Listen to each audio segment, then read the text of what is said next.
Toronto police are stepping up enforcement across the city. This is to ensure drivers are obeying the rules of the road. And for a closer look at that, we're joined by CB24's crime analyst, Steve Ryan, who's also live on location with us tonight. Steve, so good to sit down with you. And this is a busy day, not only for all of the families, but for Toronto police as well.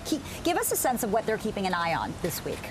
So today we saw the police taking a proactive approach, reminding drivers that we're back into the school season. So it's easy to be complacent during the summertime. The police are reminding drivers that the little ones will be running about and to just basically slow down when you're going through a school zone, because oftentimes your best defense when somebody appears before your car, especially a little guy, is braking. And the slower you're driving, the more chance you have of minimizing or avoiding a collision from happening altogether. Okay, so Steve, there's a blitz that's going on. It's going to last for about 10 days. Yep.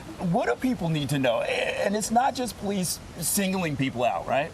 So a blitz happens when the police focus in an area and they do traffic enforcement. And in this particular case, they will do the enforcement.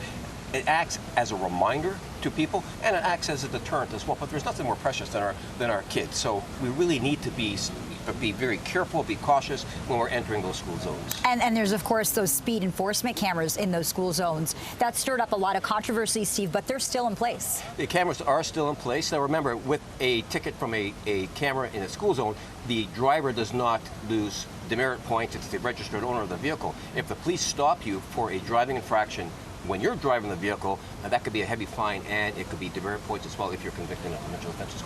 Okay, so Steve, when it comes to the traffic police, how do they look at stopping in areas where you're not supposed to stop at? You know, some parents may not want to wait in the long line. Stop a little bit sooner to drop their kid off. You know, that's a great question, and you're just reminding me there. So it's not just about driving, it's about parking as well, because there are a lot of prohibited areas around school zones, and they're designed for that very reason. When the kids come running out, if the cars are parked in an illegal area, those kids could run between those cars, and oftentimes they're very difficult to see. That's why minimizing your speed reduces your chances of, heaven forbid, hitting somebody, but also parking your car where it's not supposed to be parked can also add to that possibility of a pedestrian being struck. And Steve, this week is back to school for so many kids, but over the next couple months, we're going to see a lot of public sector workers, employees at the bank, a lot of people essentially come back downtown 5 days a week. There's going to be a lot of foot traffic, a lot of drivers on the road. What do you want people to know as we gear up for this return to normal? So you're going to be seeing more cars on the road, more